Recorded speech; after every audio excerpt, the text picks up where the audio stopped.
ಎಲ್ಲರಿಗೂ ನಮಸ್ಕಾರ. Welcome to Chiru YouTube channel. So ಎಲ್ಲರೂ ಹೇಗಿದ್ದೀರಾ? ಎಲ್ಲರೂ ಚೆನ್ನಾಗಿದ್ದೀರಾ ಅಂತ ಭಾವಿಸ್ತೀವಿ. ಸೊ ಇವತ್ತಿನ ಲಾಗ್ ಏನಪ್ಪ ಅಂತ ಅಂದರೆ, ಇವತ್ತು ಭೀಮ್ ಅಮಾವಾಸ್ಯೆ ಇರೋದ್ರಿಂದ ಅದನ್ನು ಲಾಗ್ ಮಾಡೋಣ ಅಂತೇಳಿ ಮಾಡ್ತಾಯಿದ್ದೀನಿ. ನಮ್ಮ ಪಾಪು ಮಲಗಿದಾಗ ವಾಯ್ಸ್ ಓವರ್ ಮಾಡ್ಕೊಳ್ಳೋಣ ಅಂದರೆ ಅವಾಗ ಕೆಲಸ ಮುಗಿಸೋದೇ ನನಗೆ ಟೈಮ್ ಆಗುತ್ತೆ.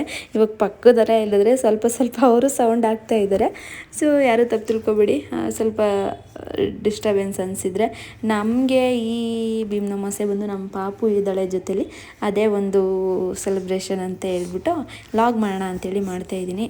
ನಾನು ಅವಳನ್ನ ಮಲಗಿಸಿ ಆಮೇಲೆ ನಾವು ಸ್ನಾನ ಮಾಡಿ ಪೂಜೆ ಮಾಡಬೇಕು. ಅವಳು ಮಲಗೋವರೆಗೂ ನನಗೆ ಏನು ಕೆಲಸನ ಮಾಡೋದಕ್ಕಾಗಲ್ಲ, ಮಾಡೋದಕ್ಕೆ ಬಿಡೋದು ಇಲ್ಲ ಅವಳು. ಸೊ ಮಲ್ಕೊಂಡ್ರೆ 2 ಅವರ್ ಮಲಗ್ತಾಳೆ ಮಾರ್ನಿಂಗ್ ಟೈಮು. ಒಂದು 11:30ಗೆ ಮಲ್ಕೊಂಡ್ರೆ 1:30 2 o'clock ಒಳಗಡೆ ಎದ್ದೇಳ್ತಾರೆ. ಸೊ ಅದಕ್ಕೆ ಬೇಗ ಪೂಜೆ ಮುಗಿಸೋಣ ಅಂತೇಳಿ ನಾವು ಸ್ಯಾಟರ್ಡೇ ಪೂಜೆ ಮಾಡಿದ್ದು. ಇವಾಗೆಲ್ಲ ಕ್ಲೀನ್ ಮಾಡಿ ನೀಟಾಗಿ ಪೂಜೆ ಮಾಡಿಬಿಡೋಣ ಫಸ್ಟು, ಆಮೇಲೆ ಅವರಿದ್ರೆ ಅವ್ರನ್ನು ಜಾಯಿನ್ ಮಾಡಿಸ್ಕೊಳ್ಳೋಣ ಅಂತ ಹೇಳ್ಬಿಟ್ಟು ಪೂಜೆ ಮಾಡ್ತಾಯಿದ್ವಿ. ಏನೇ ಆದ್ರೂ ಮಕ್ಕಳು ಮಲಗಿದಾಗ ಏನೋ ಒಂಥರ ಅನಿಸುತ್ತೆ. ನಾನು ಎಷ್ಟೇ ಪೂಜೆ ಮಾಡಿದ್ರೂ ಅವಳು ಎದ್ದ ತಕ್ಷಣ ಅವಳ ಕೆಳಗೆ ಕೂಡ ನಾನು ಪೂಜೆ ಮಾಡಿಸ್ತೀನಿ ಯಾವಾಗ್ಲೂ. ಅವರು ಹೇಳೋ ಅಷ್ಟರಲ್ಲಿ ಸ್ವಲ್ಪ ಎಲ್ಲ ಪ್ರಿಪ್ರೇಷನ್ ಮಾಡ್ಕೊಬಿಡೋಣ ಅಂತ ಹೇಳ್ಬಿಟ್ಟು ಮಾಡ್ತಾಯಿದ್ದೀನಿ. ಈ ವರ್ಷ ನಾನು 3 ಹೂ ಇಟ್ಟಿದ್ದೀನಿ ಅಲ್ಲಿ ಕೈ ಕಟ್ಕೊಳ್ಳೋಕ್ಕೆ ಅಂತ ಹೇಳ್ಬಿಟ್ಟು. ಯಾಕೆಂದರೆ ಪಾಪುನೂ ಇದ್ದಾಳಲ್ಲ, ಪಾಪುಗೂ ಒಂದು ಕಟ್ಟೋಣ ಅಂತ ಹೇಳ್ಬಿಟ್ಟು ನಾನು ಅವಳು ಹೇಳೋದನ್ನೇ ವೆಯ್ಟ್ ಮಾಡ್ತಾಯಿದ್ದೆ. ಬೇಗ ಟೈಮ್ ಆಗುತ್ತೆ ಅಂತ ಹೇಳ್ಬಿಟ್ಟು ಈ ವರ್ಷ ಏನೋ ಒಂಥರ ಸ್ಪೆಷಲ್. ಲಾಸ್ಟ್ ವರ್ಷ ಒಂಥರ ಸ್ಪೆಷಲ್. ಏನೋ ನಾವು ಮದುವೆ ಆದಾಗಿಂದ ನಾನು ಯಾವಾಗ್ಲೂ ಇದನ್ನು ಸ್ಟಾಪ್ ಮಾಡಿಲ್ಲ, ಮಾಡ್ಕೊಂಡು ಬರ್ತಾನೆ ಇದ್ದೀನಿ. ಸೊ ಅವಳು ಹೇಳೋ ಅಷ್ಟರಲ್ಲಿ ನಾನು ಸ್ಯಾರಿ ಎಲ್ಲ ಹಾಕೊಬಿಡೋಣ ಅಂತ ಹೇಳ್ಬಿಟ್ಟು ಹಾಕ್ಕೊಂಡೆ. ಅವಳು ನನ್ನ ಡ್ರೆಸ್ ಚೇಂಜ್ ಮಾಡಿದ್ರೆ ಸಾಕು ಅವಳೆಲ್ಲ ಎದುರು ಬಂದುಬಿಡ್ತಾಳೆ. ಹೊರಗಡೆ ಹೋಗ್ತೀವಿ ಅಂತ ಹೇಳ್ಬಿಟ್ಟು ಅವ್ರ ಅಪ್ಪನ ಹತ್ರನೂ ಇರಲ್ಲ. ನಾನು ನಾರ್ಮಲ್ ಡ್ರೆಸ್ಸಲ್ಲಿದ್ದಾಗ ನನ್ನ ಹತ್ರ ಅವಳು ಬರೋದೇ ಇಲ್ಲ, ಅವ್ರ ಅಪ್ಪನ ಹತ್ರನೇ ಆಟಾಡ್ಕೊಂಡಿರ್ತಾಳೆ. ಸೊ ರೆಡಿ ಆಗಿಬಿಡೋಣ ಅಂತ ಹೇಳ್ಬಿಟ್ಟು ಅವ್ರ ಕೆಲ ಕೊಟ್ಟು ರೆಡಿ ಆದೆ. ಅವರು ಮೇಡಮ್ ಎದ್ದು ಅವ್ರಿಗೆ ತಲೆ ಸ್ನಾನ ಮಾಡಿಸ್ದಾಗಂತೂ 3 ಅವರೇ ಮಲ್ಕೋತಾರೆ. ಅವರೂ ಒಳ್ಳೆ ನಿದ್ದೆ ಮಾಡ್ಕೊಂಡು ಎದ್ದು ಬಂದಿದ್ರು ಎಲ್ಲ ರೆಡಿ. ಅವರು ಫುಲ್ಲು ಕೆಳಗಡೆ ಬಿಡಿ ಅಂತೆಲ್ಲ ಸಿಕ್ಕಾಬಿಟ್ಟು ಹಿಂಸೆ ಕೊಡ್ತಾಯಿದ್ರು. ಕೆಳಗಡೆ ಬಿಟ್ಟರೆ ಎಲ್ಲ ಏನೇನಿರುತ್ತೆ ತಟ್ಟೆ ಎಲ್ಲ ಉಲ್ಟಾ ಮಾಡಿಬಿಡ್ತಾರೆ ಅವರು. ಸೊ ಅವ್ರು ಇದ್ದಾಗಲೇ ಮೇಲ್ಗಡೆನೇ ಇಟ್ಕೊಳ್ಳಿ, ಅವ್ರು ಅಲ್ಲಿದ್ದಾಗಲೇ ನೀಟಾಗಿ ಎಲ್ಲ ಪೂಜೆ ಎಲ್ಲ ಮುಗಿಸ್ಬಿಡೋಣ ಅಂತ ಹೇಳ್ಬಿಟ್ಟು ಅವ್ರ ಹತ್ರನೇ ಕೊಟ್ಟಿದ್ದೆ. ಇವಾಗ್ಲೂ ಅವಳು ಕೆಳಗಡೆ ಬರ್ತೀನಿ ಅಂತ ಹೇಳ್ತಾನೆ ಇದ್ಲು. ಸುಮ್ಮನೆ ಏನೋ ಒಂದು ಮಸಾಲ ಪೀನಟ್ ತರಿಸಿದ್ವಿ, ಅದನ್ನು ಕೊಟ್ಟು ಕೂರಿಸಿದ್ದೀನಿ. ಏನೋ ಒಂಥರ ಗೊತ್ತಿಲ್ಲ. ಈ ವರ್ಷ ನಮಗೆ ಸ್ಪೆಷಲ್ಲೇ, ನಮ್ಮ ಮಗಳಿರೋದ್ರಿಂದ ಸ್ಪೆಷಲ್ ಈ ಹಬ್ಬ ಅಂತ ಅನಿಸುತ್ತೆ. ನಾನು ಲಾಸ್ಟ್ 6 ಇಯರಿಂದನೂ ಮಾಡ್ತಿದ್ದೀನಿ. ಫಸ್ಟ್ ಇಯರ್ ನಮ್ಮಮ್ಮ ಮನೇಲಿ ಮಾಡಿದ್ದು, ಅದಾಗಿ ಹಾಗೆ ಕಂಟಿನ್ಯೂ ಆಗಿ ಬರ್ತಾಯಿದೆ. ಈ ವರ್ಷ ನಮ್ಮ ಲಾಸ್ಟ್ ಇಯರ್ ನಾನು ಪ್ರೆಗ್ನೆನ್ಸಿ ಮೇ ಬಿ 8 ಮಂತ್ ಅಂತ ಅನಿಸುತ್ತೆ, ಆ ಟೈಮಲ್ಲಿ ಭೀಮ್ ಅಮಾವಾಸ್ಯೆ ಬಿದ್ದಿತ್ತು. ಈ ವರ್ಷ ನಮ್ಮ ಪಾಪುಗೆ 10 ಮಂತ್ಸ್ ಕಂಪ್ಲೀಟ್ ಆಗಿ ಇವಾಗ 11 ಮಂತ್ಸಿಗೆ ಬಿದ್ದಿದೆ. ಸೊ ಇವಾಗ ಭೀಮ್ ಅಮಾವಾಸ್ಯೆ ಮಾಡ್ತಾಯಿದ್ದೀವಿ. ಇದೇ ಒಂಥರ ಸ್ಪೆಷಲ್. ಲಾಸ್ಟ್ ಇಯರ್ ಮೇಡಮ್ ಇರಲಿಲ್ಲ, ಈ ವರ್ಷ ಮೇಡಮ್ ಇದ್ದಾರೆ. ಇದೇ ಒಂಥರ ಸ್ಪೆಷಲ್ ಭೀಮ್ ಅಮಾವಾಸ್ಯೆ ಅಂತ ಅಂದರೆ. ಟೆಂಪಲ್ಗೆಲ್ಲ ಹೋಗೋದಕ್ಕೆ ನಮಗೂ ಟೈಮ್ ಸಿಕ್ಕಿಲ್ಲ, ಮತ್ತು ಈ ಟೆಂಪಲ್ಗೆ ಹೋಗೋದಕ್ಕೆ ಸಿಕ್ಕಾಬಿಟ್ಟೆ. ಬೆಂಗಳೂರಿಂದ ಔಟ್ ಹೋಗೋದಕ್ಕೇ ಆಗಲ್ಲ, ಬರೋದಕ್ಕೂ ಕೂಡ ಆಗಲ್ಲ. ನಾವು ಈ ಥರ ಎಲ್ಲ ಫೆಸ್ಟಿವಲ್ ಇದ್ದಾಗ ಯಾವ ಟೆಂಪಲ್ಗೂ ಹೋಗಲೇಬೇಕು ಅಂತ ಇದ್ದರೆ ಅರ್ಲಿ ಮಾರ್ನಿಂಗೇ ಹೋಗ್ತೀವಿ. ಊರಲ್ಲಿದ್ದರೆ ನಾನು ತುಂಬ ಟ್ರಾವೆಲ್ ಮಾಡ್ತೀನಿ, ಇಲ್ಲಿ ಮಾಡೋದಕ್ಕಾಗಲ್ಲ. ನನಗೆ ಇಲ್ಲಿ ಮಾಡೋದಕ್ಕೆ ಇಷ್ಟವೇ ಇಲ್ಲ. ಬೆಂಗಳೂರಲ್ಲಿ ಆಚೆ ಹೋಗೋದು ಬರೋದು ಅಂದರೆ ನನಗೆ ಹಿಂಸೆ. ನಾನು ಒಂದು ಸಲ ಮೇಲೆ ಎತ್ತಿದ್ರೆ ನೆಕ್ಸ್ಟ್ ಏನಾದರೂ ತರಕ್ಕೆ ಹೋದಾಗಲೇ ನಾನು ಕೆಳಗಡೆ ಇಳಿಯೋದು. ನಾನು ಇಳಿಯೋದು ಇಲ್ಲ, ನಂಗೆ ಬೆಂಗಳೂರು ಅಂದ್ರೆ ಇಷ್ಟವೂ ಆಗಲ್ಲ. ನಮ್ಮ ಅಮ್ಮ ಮನೇಲಿ ಇದ್ದಾಗ ನಾವು ಮಾರ್ನಿಂಗ್ ಟೈಮ್ ಎದ್ದು ಆಷಾಢ ಶುಕ್ರವಾರ ಕೂಡ ಲಾಸ್ಟ್ನ ನಮ್ಮ ಅಮ್ಮ ಮನೇಲೇ ಮಾಡಿ ಸಂಜೆ ಟೈಮಿಗೆ ನಾವು ಇಲ್ಲಿ ಬಂದು ದೀಪ ಹಚ್ಚಿದ್ವಿ ಅಷ್ಟೇ. ಅಲ್ಲೂ ಕೂಡ ನಮ್ಮ ಮನೆ ದೇವರಿಗೆ ಹೋಗಿ ದೀಪ ಎಲ್ಲ ಹಚ್ಬಿಟ್ಟು ಬಂದು ನಮ್ಮ ಪಾಪು ಕರ್ಕೊಂಡು ಹೋಗಿದ್ವಿ. ಅವರಿಗೂ ಫಸ್ಟ್ ಆಷಾಢ ಅಲ್ಲ ಇದು, ಅದರಿಂದ ಇಲ್ಲಿ ಹೋಗೋದಕ್ಕೆ ಬರೋದಕ್ಕೆ ತುಂಬ ಹಿಂಸೆ ಅನಿಸುತ್ತೆ. ಬೆಂಗಳೂರು ಅಂದರೆ ನನಗೇನೋ ಒಂಥರ, ಬೆಂಗಳೂರು ಅಂದರೆ ಏನೋ ಒಂಥರ ಅನ್ನೋದಕ್ಕಿಂತ ಈ ಟ್ರಾಫಿಕ್ ಇದೆಯಲ್ಲ, ಟ್ರಾಫಿಕ್ಗೆ ಔಟಾಗಿ ಇನ್ನಾಗೋದಕ್ಕೆ ಸಿಕ್ಕಾಬಿಟ್ಟೆ ಕಷ್ಟ ಅನಿಸುತ್ತೆ. ಆದ್ದರಿಂದ ನಾವೆಲ್ಲೂ ಹೋಗಿಲ್ಲ, ಮನೇಲೇ ಇದ್ವಿ. ಲಾಸ್ಟ್ ಇಯರ್ ಈವ್ನಿಂಗ್ ಟೈಮ್ ಬೆಳಗ್ಗೆಯಿಂದ ಸ್ವಲ್ಪ ರೆಸ್ಟ್ ಮಾಡಿ ಈವ್ನಿಂಗ್ ಟೈಮು ಹಬ್ಬನ ಸೆಲೆಬ್ರೇಷನ್ ಮಾಡಿ ಔಟ್ಸೈಡ್ ಡಿನ್ನರ್ ಹೋಗಿದ್ವಿ. ಇವಾಗ ಬೆಳಗ್ಗೆಯಿಂದನೂ ಕೆಲಸನೇ ಮುಗಿಯಲ್ಲ. ನಾವು ತಿಂಡಿ ತಿಂದು ಪಾಪಕ್ಕೆ ತಿಂಡಿ ತಿನ್ನಿಸಿ ಎಲ್ಲ ಸಿಕ್ಕಾಬಿಟ್ಟೆ ಲೇಟ್ ಅನಿಸುತ್ತೆ. ನಿಜ ಇನ್ನೊಬ್ರು ಯಾರಾದರೂ ಇರಬೇಕು ಮಕ್ಕಳನ್ನ ಮೇಂಟೈನ್ ಮಾಡೋಕ್ಕೆ ಮನೇಲಿ ಅಂತ ಅನಿಸ್ಬಿಡುತ್ತೆ ಒಂದೊಂದ್ಸಲ. ಈ ಥರ ಹಬ್ಬ ಎಲ್ಲ ಬಂದಾಗ ಸ್ವಲ್ಪ ಕಷ್ಟ ಅನಿಸುತ್ತೆ ಅವರಿಗೆ. ನನಗೆ ಒಂಥರ ನಾವು ತಿಂಡಿ ತಿಂದಿಲ್ಲ ಅಂದ್ರೂ ನನಗೆ ನಮ್ಮ ಪಾಪು ಹೊಟ್ಟೆ ತುಂಬ ಊಟ ಮಾಡಿದ್ರೆ ನಂಗೆ ಕರೆಕ್ಟ್ ಟೈಮ್ ಅವ್ರಿಗೆ ಊಟ ಮಾಡಿ ಅವ್ರ ನಿದ್ದೆ ಅವ್ರ ಆಟ ಆಡಿಕೊಂಡ್ರೆ ನನಗೆ ಅದೇ ಒಂಥರ ತೃಪ್ತಿ. ಅವರು ಊಟ ತಿನ್ನಿಸಿಲ್ಲ ಅವರಿಗೆ ಆ ಥರ ಟೆನ್ಷನ್ ಇರುತ್ತೆ ತಲೆಯಲ್ಲಿ. ಇವಾಗ ಬೆಳಗ್ಗೆ ಎದ್ದು ಬರೀ ಕೆಲಸ ಪೂಜೆ ಅಂದ್ಕೊಂಡ್ರೆ ಅದೇ ಟೆನ್ಷನ್ ಇರುತ್ತೆ. ಅವರು ತಿನ್ನಿಸಿ ಸ್ನಾನ ಮಾಡಿ ಮಲಗಿಸ್ಬಿಟ್ರೆ ನನ್ನ ಕೆಲಸ ಮುಗೀತಪ್ಪ ಇಷ್ಟೇ. ಅವ್ರು ಇನ್ನೂ 2 hour ಆಗುತ್ತಲ್ಲ ಎದ್ದೊಳಷ್ಟಲ್ಲ ಎಲ್ಲ ಮಾಡ್ಕೊಬಿಡ್ತೀನಿ ನಾನು. ಮಿಕ್ಕಿದ್ದಿಂದಲೆಲ್ಲ ನಾನು ಈವ್ನಿಂಗ್ ಮಾಡ್ಕೋತೀನಿ. ನಮ್ಮದು ವಾರ ಎಲ್ಲ ಇದ್ದಾಗ ಮಾರ್ನಿಂಗೇ ಮಾಡ್ಕೋತೀನಿ ಅಷ್ಟೇ. ಮತ್ತು ಇಲ್ಲಿ ಕೈಯೇ ಬಿಡಲ್ಲ ನಂದು. ನಮ್ಮ ಮನೆಯವ್ರು ಇದ್ದರೆ ಸುಮ್ಮನೆ ಆಟ ಆಡ್ಕೊಂಡಿರ್ತಾಳೆ. ನಾನು ಒಬ್ಬಳೇ ಇದ್ದೆ ಅಂದರೆ ಕಿಚನ್ಗೆ ಹೋದರೆ ಸಾಕು, ಅಲ್ಲಿ ಬಂದು ಹಿಂದೆ ಪ್ಯಾಂಟ್ ಇಟ್ಕೊಂಡೇ ನಿಂತಿರ್ತಾರೆ.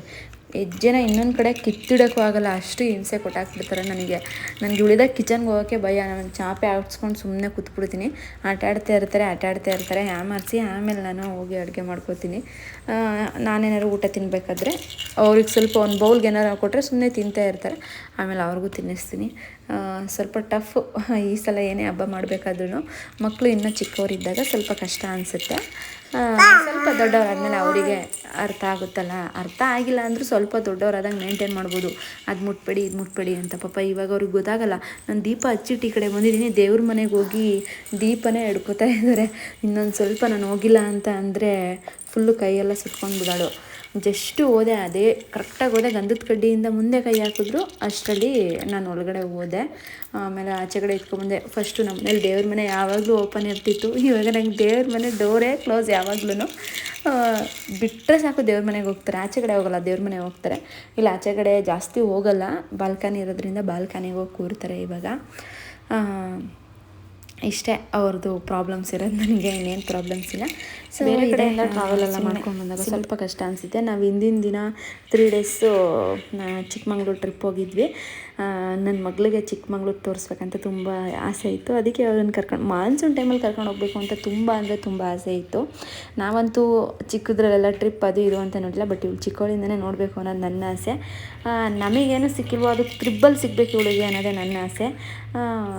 ಅದಕ್ಕೆ ಅವ್ರನ್ನ ಕರ್ಕೊಂಡು ಹೋಗಿದ್ವಿ ಚಿಕ್ಕಮಂಗ್ಳೂರಿಗೆ. ಅಲ್ಲಿಂದ ಬಂದು ಅಲ್ಲಿ ಕೆಲಸ ಎಲ್ಲ ಕಂಪ್ಲೀಟ್ ಮಾಡೋ ಅಷ್ಟರಲ್ಲಿ ಸಾಕಾಯಿತು. ಅಲ್ಲಿಂದ ಬಂದಿದ್ದು ಬಟ್ಟೆ ಎಲ್ಲ ತೊಳೆದಾಕಿ ಸಿಕ್ಕಾಬಿಟ್ಟೆ ಟಯರ್ಡ್ ಅನಿಸಿತ್ತು ನಮಗಂತೂ. ಈ ಹಬ್ಬ ಬಿಡಿ ನೈಟ್ ಮಾಡ್ಕೊಳ್ಳೋಣ ಅಂತ ಅಂದ್ಕೊಂಡಿದ್ದು.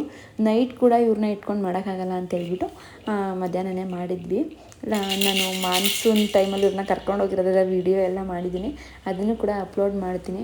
ಮಕ್ಕಳಿಗೆ ಸ್ವಲ್ಪ ಚಿಕ್ಕದ್ರಿಂದನೇ ಸ್ವಲ್ಪ ಟ್ರಾವೆಲ್ ಮಾಡಿಸಿದ್ರೆ ಚೆನ್ನಾಗಿರುತ್ತೆ ಅಂತ ಅನಿಸುತ್ತೆ. ಏನೋ ನನಗೆ ಆ ಥರ ಅನ್ನಿಸ್ತು, ಬೇರೆಯವ್ರ ಬಗ್ಗೆ ನನಗೆ ಗೊತ್ತಿಲ್ಲ. ಆ್ಯಂಡ್ ಬೇರೆಯವರು ಯಾವ ಥರ ನೋಡ್ತಾರೋ ನಾನು ಅದಕ್ಕೆಲ್ಲ ತಲೆ ಕೆಡಿಸ್ಕೊಳ್ಳಲ್ಲ.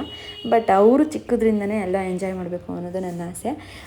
ಬಟ್ ನಾವು ನಮ್ಮ ಮುಳ್ಳಯ್ಯನಗಿರಿ ಪೀಕು ಕರ್ಕೊಂಡು ಹೋಗಿದ್ವಿ. ತುಂಬ ಅಂದರೆ ತುಂಬ ಎಂಜಾಯ್ ಮಾಡಿದ್ಲು. ಆ ವಿಡಿಯೋನ ನಾನು ಅಪ್ಲೋಡ್ ಮಾಡ್ತೀನಿ. ಸ್ವಲ್ಪ ಲೇಟ್ ಆಗುತ್ತೆ, ಎಡಿಟ್ ಮಾಡೋಕ್ಕೆಲ್ಲ ಟೈಮ್ ಇಲ್ಲ, ಅದನ್ನ ಹಾಗೆ ಇಟ್ಟಿದ್ದೀನಿ. ಇವತ್ತು ಅಪ್ಲೋಡ್ ಮಾಡಿಬಿಡೋಣ ಅಂತ ಅನ್ನಿಸ್ತು. ಸೊ ಅದರಿಂದ ಈ ವಿಡಿಯೋನ ಎಡಿಟ್ ಮಾಡಿ ಅಪ್ಲೋಡ್ ಮಾಡ್ತಾಯಿದ್ದೀನಿ ಅಷ್ಟೇ, ಬೇರೆ ಏನೂ ಇಲ್ಲ. ತುಂಬ ಚೆನ್ನಾಗಿರುತ್ತೆ ಈ ಟೈಮಲ್ಲಿ ಚಿಕ್ಕಮಂಗ್ಳೂರು ಟ್ರಿಪ್ ಹೋದರೆ. ಸೊ ಹೋಗಬೇಕು ಅಂದ್ಕೊಂಡಿರೋರು ಹೋಗಿ. ಇನ್ನೊಂದು ಆನ್ಲೈನ್ ಬಿಫೋರೇ ಬುಕ್ ಮಾಡ್ಕೊಂಡಿರಬೇಕು ನೀವು, ಯಾವುದೇ ಕಾರಣಕ್ಕೂ ಅಲ್ಲಿ ಬಿಡೋಲ್ಲ. ಫಸ್ಟೇ ಬುಕ್ ಮಾಡ್ಕೊಂಡಿರಬೇಕು. ಅದು ಸ್ಲಿಪ್ ಬರುತ್ತೆ, ಬಂದಿಲ್ಲ ಅಂದರೆ ನೀವು ಯಾವ ಮೊಬೈಲ್ ನಂಬರಿಂದ ಬುಕ್ ಮಾಡಿರ್ತೀರ ಆ ಮೊಬೈಲ್ ನಂಬರಲ್ಲಿ ಹೇಳಿದ್ರೆ ಸಾಕು. ಸ್ಲಿಪ್ ಬಂದಿಲ್ಲ ಅಂದ್ರೂ ಅಲ್ಲಿ ನಿಮ್ಮನ್ನು ಬಿಡ್ತಾರೆ, ಅಲ್ಲಿ ರಿಜಿಸ್ಟರ್ ಆಗಿದ್ದರೆ ಬಿಡ್ತಾರೆ. ಇಷ್ಟೇ ಅಲ್ಲಿನ ರೂಲ್ಸು, ಇನ್ನೇನಿಲ್ಲ. ಅಲ್ಲಿಂದ ಮುಂದೆ ಇನ್ನೇನು 2 ಕಡೆ ಇರುತ್ತಷ್ಟೇ ಚೆಕ್ ಪೋಸ್ಟು. ಅಲ್ಲಿ ಚೆಕ್ ಮಾಡಿದ್ರೆ ಇನ್ನೆಲ್ಲೂ ಚೆಕ್ ಮಾಡಲ್ಲ. ಬಟ್ ಬಿಫೋರೇ ಬುಕ್ ಮಾಡ್ಕೊಂಡು ಹೋಗಿ. ತುಂಬ ಅಂದರೆ ತುಂಬ ಚೆನ್ನಾಗಿದೆ ಇವಾಗ ಮಾನ್ಸೂನ್ ಟೈಮು. ಎಲ್ಲರೂ ಹೋಗಿ ಎಂಜಾಯ್ ಮಾಡಿ. ನನ್ನ ವೀಡಿಯೋಸ್ ಎಲ್ಲ ಇದೆ, ನಾನು ಅದನ್ನು ಕೂಡ ಹಾಕ್ತೀನಿ. ಸೊ ನಮ್ಮ ಮನೆಯವ್ರು ನನಗೆ ಈ ಸಲ ದುಡ್ಡು ಕೊಟ್ಟಿರೋದಕ್ಕೆ ಇಷ್ಟೇ ಕೊಟ್ಟಿರೋದು ಅಂತ ಹೇಳ್ತಾ ಇದ್ದೆ. ನನ್ನ ಮಗಳು ನಾನು ಸ್ಯಾರಿ ಹಾಕ್ಕೊಂಡಿರೋದಕ್ಕೆ ಮುತ್ತು ಕೊಡ್ತಾ ಇದ್ದಾಳೆ. ಅವಳು ಯಾವಾಗಲೂ ಕೊಡಲ್ಲ, ನಾನು ಈ ಥರ ಸ್ಯಾರಿ ಹಾಕ್ಕೊಂಡಾಗ ಮಾತ್ರ ಮಸ್ಕ ಹೊಡಿತಾಳೆ. ನಾನು ಅವಳನ್ನ ಬಿಟ್ಟು ಹೋಗ್ತೀನಿ ಅಂತ ಹೇಳ್ಬಿಟ್ಟು ಮುತ್ತು ಕೊಡ್ತಾ ಇದ್ಲು. ನಾನು ಸ್ಯಾರಿ ಚೇಂಜ್ ಮಾಡ್ಕೊಂಡು ಬಂದುಬಿಡೋಣ. ಇನ್ನು ಊಟ ಮಾಡಿರಲ್ಲ ನಾವು, 3:30 ಮೇಲಾಗಿತ್ತು. ಸೊ ಅದರಿಂದ ಔಟ್ಸೈಡ್ ಹೋಗೋಣ, ಸ್ವಲ್ಪ ಅವರು ರೆಸ್ಟ್ ಮಾಡಬೇಕಿತ್ತು. ಅದಕ್ಕೋಸ್ಕರ ಔಟ್ಸೈಡ್ ಹೋಗೋಣ ಅಂತ ಹೇಳ್ಬಿಟ್ಟು ಹೋಗ್ತಾ ಇದ್ವಿ. ಅಲ್ಲಿ ಹೋಗಿ ನಾವು ಅಲ್ಲೇ ತಿನ್ನೋದು ಬೇಡ, ಮನೆಗೆ ಬರೋಣ. ಯಾಕೆಂದರೆ ಪಾಪು ಇದರಲ್ಲ ಸ್ವಲ್ಪ ನಾನ್ ವೆಜ್ಜು ಕೈಯೆಲ್ಲ ಹಾಕ್ಬಿಡ್ತಾಳೆ. ಅಲ್ಲಿ ವೆಜ್ ಆದರೆ ನಾವು ಅಲ್ಲೇ ತಿನ್ಕೊಂಡು ಬರ್ತೀವಿ. ಸೊ ಅದರಿಂದ ಹೋಗ್ತಾ ಇದ್ದೀವಿ. ನನಗೆ ಕುಷ್ಕ ಬಿರಿಯಾನಿ ತಿನ್ಬೇಕು ಅನ್ನಿಸ್ತಿತ್ತು. ನಾನು ಲಾಸ್ಟ್ ಟೈಮ್ ಕೂಡ ಡಿನ್ನರ್ಗೆ ಹೋಗಿದ್ದಾಗ ಸೇಮ್ ನಾನ್ ವೆಜ್ಜೇ ತಿಂದಿದ್ದೆ. ಸೊ ಮನೆಗೆ ತಂದಿದ್ವಿ, ತಿನ್ಕೊಂಡು ಇನ್ನೂ ನಾನು ಪಾಪುಗೆ ತಿನ್ಸಿರಲಿಲ್ಲ. ಅವಳಿಗೆ ಸ್ವಲ್ಪ ಸ್ವೀಟ್ ಪೊಟೊಟೊ ಮತ್ತು ಕ್ಯಾರೆಟು ಓಟ್ಸ್ ಹಾಕಿ ಪ್ಯೂರಿ ಮಾಡಿಕೊಟ್ಟಿದ್ದೀನಿ ಅವಳಿಗೆ. ಸೊ ಇಷ್ಟೇ ಇವತ್ತಿನ ಲಾಗ್. ನನ್ನ ಚಾನಲ್ನ ಯಾರು ಸಬ್ಸ್ಕ್ರೈಬ್ ಆಗಿಲ್ವೋ ಬೇಗ ಹೋಗಿ ಸಬ್ಸ್ಕ್ರೈಬ್ ಮಾಡಿ, ಲೈಕ್ ಮಾಡಿ, ಶೇರ್ ಮಾಡಿ, ಕಮೆಂಟ್ ಮಾಡಿ. ಆ್ಯಂಡ್ ಇದೇ ಥರ ಸಪೋರ್ಟ್ ಮಾಡ್ತೀರಿ. ನೆಕ್ಸ್ಟ್ ವಿಡಿಯೋಲಿ